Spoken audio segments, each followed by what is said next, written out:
Hello guys, हामी चाहिँ घाँस काट्न गएको मर्निङको ड्युटी।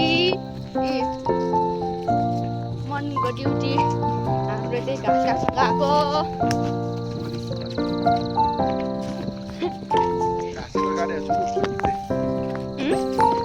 हातै राख्ने जस्तो लाग्यो।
घाँसको बारी डरै लाग्दछ।